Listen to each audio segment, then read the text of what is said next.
Olha, quarta-feira, como vocês já sabem, é dia do quadro Fala Doutora aqui no programa. Hoje o assunto é o acompanhamento médico depois da alta hospitalar.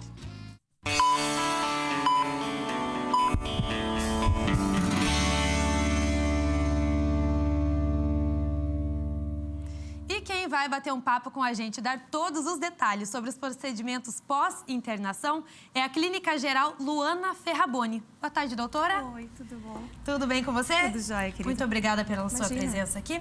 Doutora, vamos começar falando para o pessoal de casa, então, a importância, né, de fazer esse acompanhamento pós-internação, pós a alta hospitalar. Então, boa tarde. As pessoas, em geral, elas internam por algum motivo na emergência dos hospitais e elas não têm muita noção da gravidade do seu quadro clínico, e o hospital viu uma necessidade de manter o segmento desses pacientes, que era uma coisa que a gente não tinha antes. Os pacientes internavam e eles depois eram orientados, procure um médico, né? Então procure alguém para fazer o seu segmento.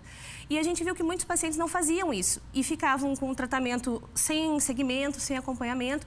Então a gente montou um serviço, que é o ambulatório de clínica médica, que ele acompanha os pacientes internados em clínica geral no pós-internação. A gente acompanha todos os pacientes para eles terem segmento de exame, para eles conseguirem manter um tratamento e depois serem encaminhados ou para alta ou para a especialidade que eles precisariam.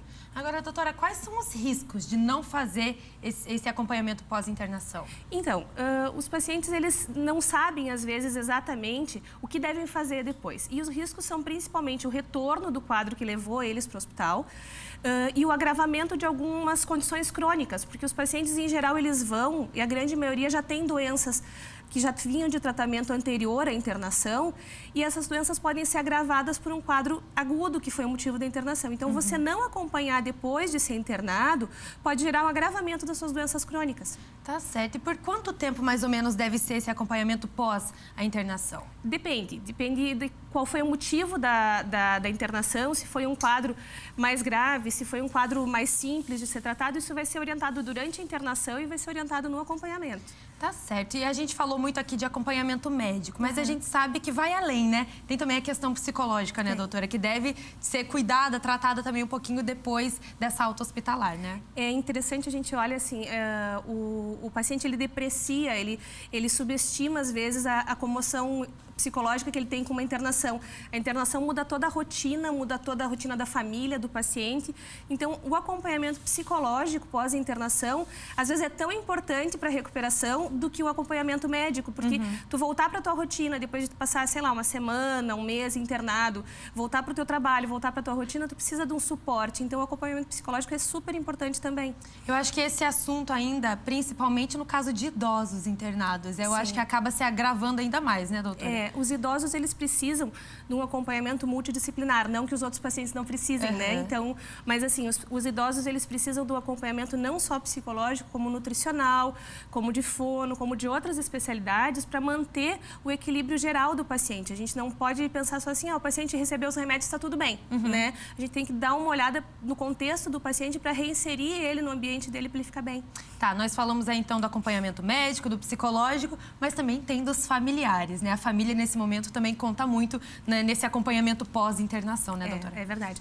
Os pacientes, eles saem do hospital com uma expectativa de ser cuidado, né? Eles saem e a vida das outras pessoas continuou na sua rotina. Nada mudou para as pessoas. Nada mudou. Né? Então, às vezes, os pacientes chegam, doutora, eu cheguei em casa, não me deram meu remédio, ou não veio ninguém comigo na consulta. Então, a gente tem que ter noção que o paciente que se interna, ele precisa de um cuidado e de um acompanhamento, não só dos profissionais, mas também do seu vínculo familiar, para dar o suporte que ele precisa para se reinserir dentro da sua rotina, dentro dos seus costumes. Tá, doutora Luana, existe algum caso em que esse acompanhamento ele é mais necessário do que em outros casos, por exemplo? Sim, existe. Em geral, os pacientes com doenças degenerativas ou crônicas, o paciente com Alzheimer, o paciente com Parkinson, o paciente diabético, o paciente com hipertensão ou com alguma doença mais grave, com complicações, ele precisa do acompanhamento da família, porque sozinho sempre fica mais difícil, né? Então, assim, se você tiver uma família que participe, tiver uma família que saiba a medicação que ele toma, qual é a rotina que ele tem que se alimentar. É sempre mais fácil dele ser aderente ao tratamento do que aquele paciente que é sozinho. Ah, não, meu filho não sabe o que eu tomo, ninguém sabe o que eu faço. Então, esse paciente sozinho é mais difícil de você manejar.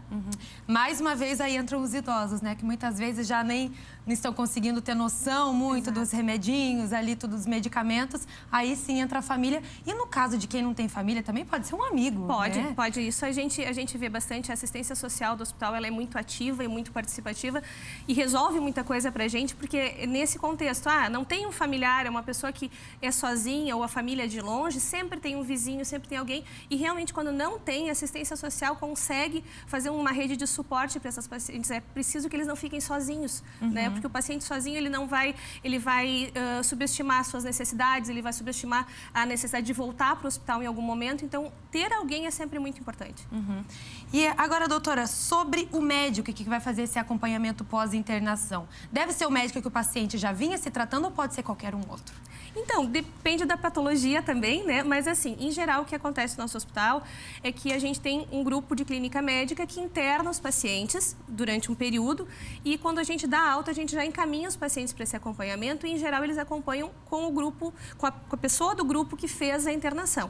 Não necessariamente, porque como somos um grupo que conversa e troca casos e discute todos os casos, qualquer médico do ambulatório vai ter capacidade de acompanhar. Mas, em geral, por causa do vínculo que se faz, os pacientes aproveitam e já encaminham com a gente. Cada um fica com o seu médico, que já acompanhou na internação. É claro que esse acompanhamento também ele deve ser lembrado sempre pelo médico, né? Não é obrigação do paciente ou do familiar lembrar disso, né? Não, isso é uma rotina, né? Uma rotina, o paciente internou, ok, ele está bem, melhorou, mas isso é uma orientação, faz parte da orientação de alta. Você deve ir a tal lugar, fazer o seu acompanhamento para a gente ver exames, para a gente solicitar novos exames, para a gente ajustar a dose da medicação. Então, isso é uma atribuição do médico que dá a alta do paciente, orientar a alta do paciente. Tá certo, então. Doutora Luana Ferraboni falando do acompanhamento pós-internação, pós a alta hospitalar. Muito obrigada, doutora. Imagina, obrigada.